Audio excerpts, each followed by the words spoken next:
बिस्मिल्लाहिर्रहमानिर्रहीम। नाज़रीन, पाक 47 टीवी की स्पेशल ट्रांसमिशन कोरोना के हवाले से मैं हूं आपका मेज़बान हमादुल हसन अब्बासी। नाज़रीन, कोरोना के ही हवाले से आज हमारे पास जो शख्सियत मौजूद हैं वो सहाफ़त में एक नाम रखती हैं। हमारे साथ प्रोग्राम में मौजूद हैं मज़हर मलिक। जब हम ट्रेडिशनल मीडिया को हम देखते हैं, ठीक है, तो वहाँ पर अक्सर जो ऐसी खबरें होती हैं, जब हम देखते हैं कि मेन स्ट्रीम मीडिया है हमारा, वो ऐसी खबरों को बगैर क्रॉस चेक किए तो वो ऐसी खबरें कि जो है तो फ़लाँ मुल्क ने जो है तो वैक्सीन तैयार कर ली। हालाँकि कोई खबर को क्रॉस चेक नहीं किया जाता। जब बाद में हम सुनते हैं तो ये सिर्फ़ अबहाम पर मबनी होती है। तो इस हवाले से क्या मीडिया अपनी ज़िम्मेदारियों को जो है तो बखूबी अंजाम क्यों नहीं दे रहा? उस तरह से रिवायती तौर पर क्यों नहीं अंजाम दे रहा कि अवाम को जो हक है अवाम का, वो खबर उस तक पहुँचे? हमाद अच्छी बात की आपने। देखें, कोई भी इदारा होता है ना पूरी दुनिया के अंदर, खबर का जो ज़रिया होता है, आपने देखा होगा कि जब से बहुत सारे मीडियाज़ में ज़राए से खबर का जो एक सोर्स है, मतलब आप आइडेंटिफाई नहीं करते पूरी दुनिया के अंदर। हर रिपोर्टर का एक सोर्स होता है, हर जर्नलिस्ट का एक सोर्स होता है जो उस तक खबर पहुंचाता है।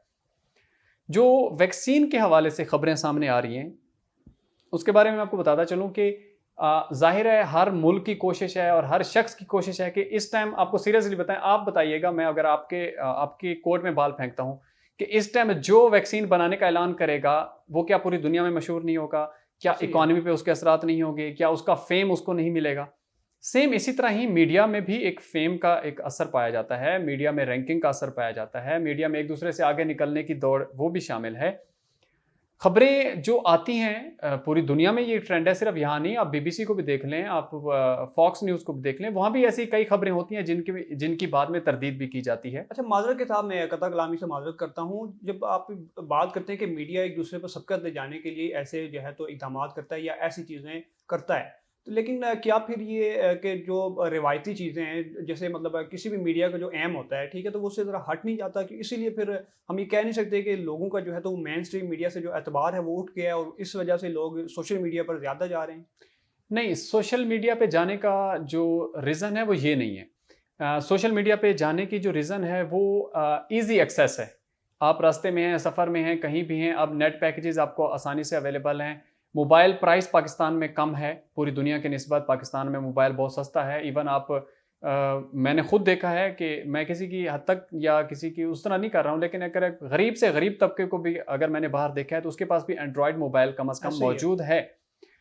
तो उसकी जो रीज़न है सोशल मीडिया की तरफ जाने की, वो ईज़ी एक्सेस है। अदरवाइज़ कंफर्टेबल लेवल है वो जहाँ तक चला जाए। जो है आपने बात की जो रिस्पॉन्सिबिलिटी है मीडिया की, उसमें बहुत लाज़मी, ये लाज़मी नहीं है क्योंकि मीडिया का काम है इन्फॉर्मेशन पहुँचाना। मीडिया ने अपनी स्क्रीन को फुल रखना है। पाकिस्तान में 24/7 यानी कि 24 घंटे हर सेकंड में हाफ ऑवरली बुलेटिन भी हैं, ऑवरली बुलेटिन भी हैं। हर टाइम मीडिया एक्टिव है। मीडिया ने कोई ना कोई खबर आप तक पहुंचानी है। और दूसरी बात, कुछ खबरें ऐसी होती हैं जिसमें सबकत ली जा सकती है। फॉर एग्जांपल जो आपकी पॉलिटिकल न्यूज़ होती हैं उसमें सबकत ले जा सकते हैं। जो मुआशरती हिसाब से अगर आप खबरें देख लें, सोशल नॉर्म्स की खबरें देख लें, उसमें मैंने आज तक खबर नहीं देखी कि कोई चीज़ ऐसी हो कि जिस पे वो सबकत ले जाने की कोशिश कर रहा हो। कहीं पे ये फ्लॉज़ हैं, इस पे आपके जो पैमरा है वो भी काम कर रहा है, इस पे जो आईटी डिपार्टमेंट है वो भी काम कर रहे हैं, कुछ रूल्स इस पे बनाए जा रहे हैं। जैसे सोशल मीडिया के एकदम से इंडल्ज हो जाना, उसके ऊपर कभी किसी ने सोचा नहीं था। माज़ी में देखें, आपका प्रिंट मीडिया बहुत एक्टिव था, किसी ने सोचा नहीं था कि एकदम से इलेक्ट्रॉनिक मीडिया इतना आम हो जाएगा। 2000 के बाद इलेक्ट्रॉनिक मीडिया आम हुआ तो पैमरा रूल्स भी बन गए, उसको रेगुलेटरी अथॉरिटी भी बन गई, उसके कंडक्ट्स भी बन गए। इसी तरह अभी सोशल मीडिया जितना बढ़ता जा रहा है, आपका साइबर क्राइम भी बढ़ता जा रहा है, उस पे भी कंडक्ट्स बनाए जा रहे हैं और इंशाल्लाह के आई होप माउथ पीस है एक पब्लिक का, इंफॉर्मेशन का। उम्मीद है कि इस पे ये जो छोटे बहुत फ्लॉज़ हैं ये भी फिल हो जाएँगे अच्छा, इंशाल्लाह। यहाँ पर जब आपने बात की तो हम ये एक चीज़ देख रहे हैं कि अक्सर जब हम ऐसी कोई भी खबर देते हैं, जैसे कि कोरोना इस वक्त टॉप ट्रेंड है, ठीक है, ये हमारे लिए कि किसी किस्म की खुशी की खबर नहीं होती कि लोगों में कोरोना फैल रहा है, लेकिन जो आवाम होती है, जो पब्लिक, वो इस सेंस में ले रही होती है कि मीडिया जो है तो वो जो तो बताते खुद जो है एक हाइप क्रिएट कर रहा है इस टॉपिक को जो है तो बार बार इंक्रीज करके, कि हम बार बार बता रहे हैं कि कोरोना के अलावा हमारे पास कोई खबर नहीं है बताने के लिए। तो क्या इस किस्म की जो मिथ है आवाम के दिमाग में, तो उसको किस तरह चेंज किया जा सकता है? हमारी सबसे बड़ी बात है कि देखिए, मैंने आपको पहले भी कहा है कि मीडिया ने 24/7 रिपोर्टिंग करनी है। स्क्रीन उसने फिल रखनी है, स्क्रीन एम्प्टी कभी भी नहीं हो सकती। ठीक हो गया? दूसरी तरफ पहले हमारे पास पॉलिटिकल बुलेटिन बहुत ज़्यादा होते हैं, पॉलिटिकल खबरें बहुत ज़्यादा होती हैं, ऑफिसेज़ एक्टिव होते हैं। अभी आपके स्कूल्स बंद हैं, अभी आपके ऑफिसेज़ बंद हैं, आपकी कारोबारी सरगर्मियाँ बंद हैं। तो जाहिर है इस टाइम जो टॉप ट्रेंड आपने जो लफ्ज़ यूज़ किया, सबसे बड़ा इशू ही इस टाइम कोरोना चल रहा है। यहाँ नहीं, पूरी दुनिया के अंदर इस कोरोना की वजह से ही आपके ऑफिसेज बंद हैं। तो ज़ाहिर है अगर आप एजुकेशन तालीम की बात करने की जब खबर देंगे, आप यही बताएंगे कि कोरोना की वजह से तालीमी सरगर्मियाँ बंद। कारोबार की खबर बताना चाहेंगे तो आप कोरोना की वजह देंगे। आप पॉलिटिकल सरगर्मियाँ जो बंद हैं, सियासी सरगर्मियाँ, उस पर भी कोरोना की वजूहात हैं। आप कोई भी टॉपिक इस टाइम उठा के देख लें, क्योंकि ये पूरी दुनिया में इस टाइम फैल चुका है। तो इस वजह से कोरोना तो ज़ाहिर है अभी एक ऐसी वबा है, और सबसे बड़ी बात है कि ये नज़र नहीं आ सकती। फॉर एग्जांपल मुझे नहीं पता कि इस चेयर पे ये वो जो जरासीम है या वो वायरस है मौजूद है कि नहीं है। मेरे पास कोई ऐसा आला नहीं है कि मैं आइडेंटिफाई करूँ कि आइदर कहाँ पे है या कहाँ पे नहीं है। जैसे बाज़ औक़ात आप डेटॉल का या किसी का कमर्शियल देखते हैं ना, तो वो सामने देखते हैं तो आपको सारे जरासीम नज़र आने शुरू हो जाती हैं। ऐसा अभी तक कुछ सिस्टम आया नहीं है। तो लोग इसलिए इसकी जो ख़तरनाक हालत है कि अगर एक भी पेशेंट है, उसने कहीं पे बात की है, कहीं बोला है, कहीं बैठा है और उसी चीज़ को आप यूज़ करते हैं या जो आप करते हैं, तो ऑटोमेटिकली इसकी तादाद जो है पूरी दुनिया में बढ़ती जा रही है। अमेरिका में सबसे टॉप पे चला गया है, चाइना हो गया, स्पेन हो गया, इटली में अमवात की शरह बहुत ज़्यादा है। हम फिर भी जो तादाद है बाकी दुनिया की निस्बत हम कंट्रोल में हैं। हमारी हुकूमत भी कोशिश कर रही है, और कौन अपनी इंसानों को मरता देख सकता है? ऐसा नहीं है। उम्मीद है कि हम भी इंशाल्लाह इस पे जल्दी ही काबू पा लेंगे। अच्छा मदर, प्रोग्राम को इख्तिताम की तरफ बढ़ाने से पहले मैं एक सवाल यहाँ पे करना चाहूँगा कि आप हुकूमती इक़दामात जो इस वक्त तक किए गए हैं, ठीक है, चाहे वो ऑफिशियल्स के लिए हों या पब्लिक के लिए हों, तो उनको सरसरी से हमें बता दीजिएगा कि क्या उनको आप किस नज़र से देख रहे हैं? देखिए हमाद, एक चीज़ पे मैं ज़रूर इस टाइम जो सबसे बड़ा इशू हुकूमती सतह पे भी सामने आ रहा है, अवाम की सतह, वो है लॉकडाउन। लोगों को बंद करना, लोगों को आइसोलेट करना। और एक और मैं चीज़ आपको क्लियर कर दूँ कि यहाँ पे टर्म बहुत ज़्यादा यूज़ हो रही है, सोशल जो दूरी है, ठीक है? आप समाजी दूरियाँ। समाजी दूरियाँ इसको मैं नहीं कहता, इसको फिज़िकल डिस्टेंस कह सकते हैं, सोशल डिस्टेंस नहीं है। ये फिज़िकल डिस्टेंस है कि आपने जिस्मानी तौर पे दूसरे को दूर रखना है। सोशल सेक्टर में तो आप राब्ते में हैं, आप फेसबुक यूज़ कर रहे हैं, कॉल्स कर रहे हैं, उससे कोई जो ये एक टर्म की मैं तस्हीह करना चाहता हूँ, अगर मेरे तवज्जुह आपके प्लेटफ़ॉर्म से ये आवाज़ ठीक हो जाती है। बिल्कुल। ये सोशल डिस्टेंस नहीं है, ये फिजिकल डिस्टेंस है। तो आप फिजिकल डिस्टेंस रखें। सोशल डिस्टेंस तो आपका कॉल्स भी है, सोशल तरीका है। ये जो सोशल नेटवर्क यूज़ करते हैं या सोशल मीडिया, इसीलिए यूज़ किया जाता है ना। आप घर पे बैठ के आप कम्युनिकेट कर सकते हैं, इसमें कोई वो दो राह नहीं है। रही बात हम लॉकडाउन, पूरी दुनिया में एक सबसे बड़ा इशू जो जिसके असरात सामने आ रहे हैं, वो है मईशत। और दूसरे नंबर पे वो है आपकी गुर्बत, जो कि हमारे प्राइम मिनिस्टर साहब भी बार बार कह रहे हैं कि मैं लॉकडाउन की तरफ इसलिए नहीं जा सकता कि हम 25% से जो कम हैं लोग, ज़्यादा लोग हैं वो जो गुर्बत की लकीर है उससे भी कम है।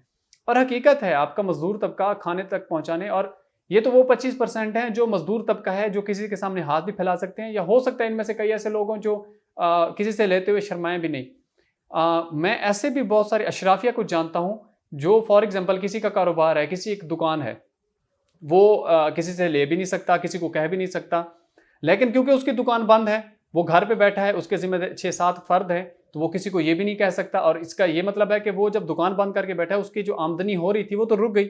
अब वो किसको खिलाएगा, कैसे खिलाएगा, वो मांग भी नहीं सकता। सबसे बड़ी रीज़न है कि हमें लॉकडाउन से बेहतर है कि हमें इसका कोई अल्टरनेट ट्रीट निकालना चाहिए। फॉर एग्जांपल जैसे अभी कुछ इकदाम शुरू कर दिए गए हैं। आज भी इस्लामाबाद में एक वॉक थ्रू गेट जो है लगाया गया है, जो जरासीम कुश है।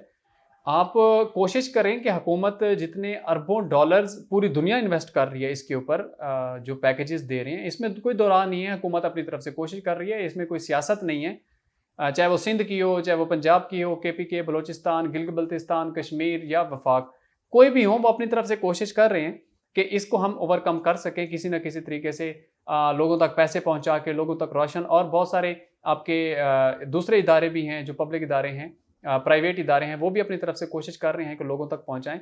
लेकिन मेरे हिसाब से जो हुकूमती इकदाम हैं, इससे बढ़ के उनको इकदाम इस पे करने चाहिए कि जल्द से जल्द इसका कोई अल्टरनेट निकालें, इसका कोई तरीका निकालें कि कब तक आप घरों में लोगों को बंद रख सकते हैं, और लोग घरों में बंद रह भी नहीं सकते। जैसे इसकी मैं सबसे बड़ी बात दूं कि वो ये है कि आपके बहुत सारे घरों में लोग 6-6, 7-7 बंदे रहते हैं। और आप अगर गाँव की तरफ चले जाएं, पाकिस्तान की जो मोर देन 60%, मैं 70% तो नहीं कहूँगा, लेकिन अभी 60% आबादी है जो गाँव पे मुश्तमिल है, वहाँ पे सोशल टाई, सोशल सर्कल बहुत क्लोज है। आप पिंडी और लाहौर में केसेस क्यों बढ़ रहे हैं? क्योंकि सोशल सेक्टर बहुत ज़्यादा क्लोज है। लोग एक दूसरे के बगैर नहीं रह सकते, लोग बात किए बगैर नहीं रह सकते, लोग एक दूसरे के घर आने जाने, उठने बैठने, दुआ सलाम से नहीं उससे एकदम से पाबंदी नहीं ला सकते। तो इन इकदामात की बजाय अच्छे इकदामात हैं जो अब तक उठाए जा रहे हैं, लॉकडाउन भी ठीक है, सब ठीक है, लेकिन इसका हल नहीं है। अगर हल की तरफ जाना है तो वॉक थ्रू गेज जो जरासीम कुश हैं वो मार्केट्स में प्लेस किए जाएँ। आप उस पे इकदामात करें, मंडियों की तरफ वो इकदामात करें, हॉस्पिटल्स पे बाकायदा वो नस्ब किए जाएँ, उस पे अखराजात हैं, लेकिन जो ज़्यादा इन्वेस्टमेंट है उसकी तरफ जाएँ और ज़्यादा से ज़्यादा आपके पास साइंस में कमी नहीं है, आपके पास साइंसदानों में कमी नहीं है, आपका बाकायदे बहुत सारे डिपार्टमेंट हैं, यूनिवर्सिटी हैं जो इस पे रिसर्च कर रही हैं। इस रिसर्च के प्रोसेस को है ज़्यादा से ज़्यादा तेज़ किया जाए ताकि हम इसके किसी सॉल्यूशन पे या किसी वैक्सीन की तरफ जा सकें। मगर आपने जैसे कि बताया तो काफ़ी तफसील से आपने इन चीज़ों को जो है तो डिस्कस किया।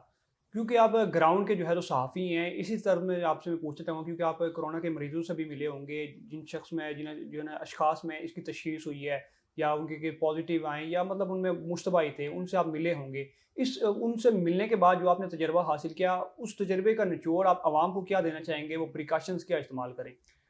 जी, अभी तक जितने हमने पेशेंट देखे हैं या जितने अभी तक केसेस सामने आ रहे हैं या जो हमें डॉक्टर्स ब्रीफ करते हैं या जो हमें ब्रीफिंग में बताया जाता है, उसमें सबसे बड़ी बात तो ये है कि आप खुद आइडेंटिफाई करें कि आपकी हेल्थ कैसी है। पूरे घर में आप देखें कि किसको फ्लू है। अच्छा, दूसरी बात है कि आम फ्लू, क्योंकि पाकिस्तान में फ्लू की बीमारी बहुत ज़्यादा है, नॉर्मल सीज़नल ये ज़्यादा होता रहता है। तो ज़्यादा जो डर लोगों में पैदा पाया जाता है वो इसी वजह से है, क्योंकि इसकी निशानियाँ जो आमतौर बताया जाता है कि अगर आपको बुखार है या आपको फ्लू हो रहा है या सर में दर्द है तो आप जो है आपको कोरोना हो गया है, लोग भागते हैं। दूसरी जानिब जो सबसे बड़ी रीज़न है वो ये है कि कुछ लोग ऐसे हैं, जैसे पोलन का इशू है इस्लामाबाद के अंदर, उसमें सांस की बीमारी का इशू आ जाता है, मतलब सांस लेने में डिफ़िकल्टी है, तो उसमें भी आपको कहा जाता है कि आप शायद कोरोना की टेंशन हो जाती है। तो अभी तक जो गवर्नमेंट ने इसके लिए बेहतरीन, मैं आपकी स्क्रीन पे भी वो व्हाट्सएप का नंबर है, बाकायदा महकमा सेहत ने उसको लॉन्च किया है। उस पे ये है कि आप नंबर उसको ऐड करें, उस पे हाय का मैसेज आप करेंगे, आपको बाकायदा उसमें 7 लैंग्वेजेज़ हैं। जो लैंग्वेज आपको आसानी लगती है आप उस पे जाएँ। फॉर एग्ज़ाम्पल वो आपसे पूछता जाएगा कि आपको क्या-क्या तकलीफ़ है, क्या-क्या बीमारी है, उसमें एक-एक चीज़ उन्होंने क्लियर की हुई है। तो बजाय इसके कि आप मेरी बात या आप मोहल्ले वाले की या किसी और की बात पे आप अमल करें, एक बाकायदा डिपार्टमेंट है इसको आपको बता रहा है। आप उस पे खुद टेस्टिंग कर सकते हैं, वो व्हाट्सएप फ्री है बिल्कुल, आपको नंबर ये स्क्रीन पे आप देख सकते हैं। उस पे आप ये नंबर सेव कर लें, कोई भी इशू हो वो फर्दर आपसे एक्सप्लेनेशन पूछता जाता है, स्टेप बाय स्टेप, आपको वो कोई चार्जेस नहीं होते और आपको अगर ज़रूरत पड़ती है तो वो बताता है कि अब आपको ज़रूरत है, और आपको लेबॉरेटरी का भी बताया जाएगा ताकि आप जाके वहाँ पे टेस्ट करवा सकें। और अगर आपको लगता है कि आप ऐसी सिचुएशन का शिकार हैं, हाथ बार-बार धोएँ। अगर आप सैनिटाइज़र नहीं ले सकते तो सिंपल 1.5 लीटर बोतल के अंदर आप थोड़ा-सा डेटॉल और स्पिरिट आप शामिल करके घर पे एक महलूल बना लें। आप उसका वक़्तन-फ़वक़्तन स्प्रे से आपको जहाँ पे शक है या हाथों पे आप कर सकते हैं। बस घर का ख़्याल रखें, सफाई का बहुत ज़्यादा ख़्याल रखें, और अगर आपको ऐसी बीमारी होती है तो कोशिश करें कि सोशल डिस्टेंस की बात नहीं करूँगा, लेकिन फ़िज़िकल आप, यानी कि किसी का गले लगना, हाथ मिलाना या किसी चीज़ को फिजिकल टच करना, उससे थोड़ा-सा अवॉइड करें।